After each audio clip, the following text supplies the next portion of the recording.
Have you seen the stress people who use charm have to go through to ensure that those charms don't fail?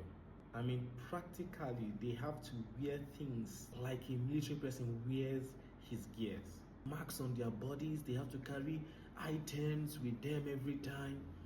To even talk of the sacrifices they have to make, the things they have to drink. They go through a lot to sustain this charm. That is really stressful.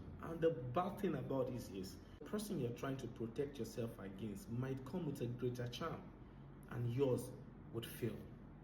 So you can see there is no assurance in these things, but yet, because of the fear of losing our lives, we put our hands in things that can end up turning us into monsters. There are people that have unalived their loved ones because they want to sustain a charm. The stress they have to go through. People travel to villages every year to places that normal humans shouldn't be found because they want to sustain a charm. I heard the story of a particular woman that wanted a married man, and what she did was to involve a particular charm to get this man. Yes, and she finally got the man. The man chased away his wife and his family, and so he got married to this woman.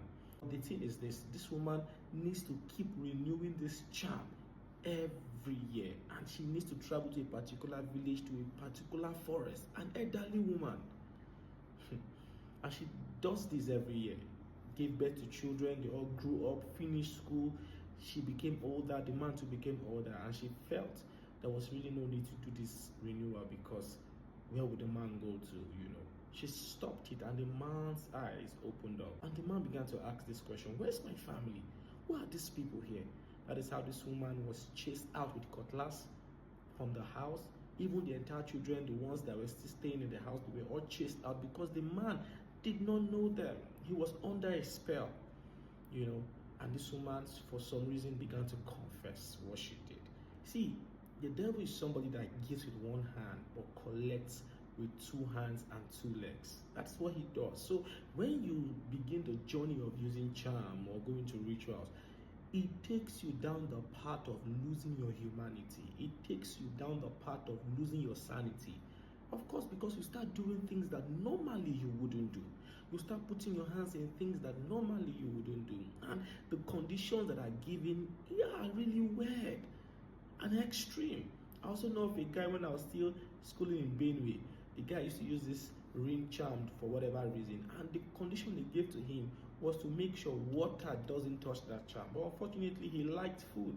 And when he went to visit one of his friends, he was invited to eat, and he quickly washed his hands because it was apple. And what happened? The water began to boil, and that entire finger was burnt off because he broke the instructions that covered the use of that charm. This is what many of them go through. Some of them, you look at them practically, they are looking like mad people because they are wearing a lot of things to protect themselves.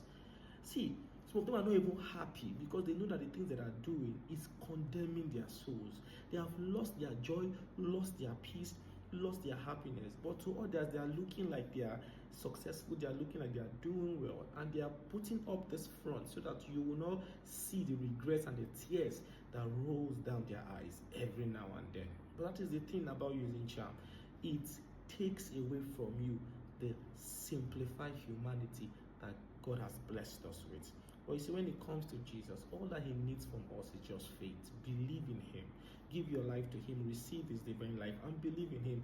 You don't even have to carry the Bible anywhere to protect yourself. Stay free. I beg you, stay free. You see, this joy, peace that you have, you might not be rich, you might not be famous, you might not be powerful, but the day you sell your peace and joy for anything, you would wish to give back anything just to get it.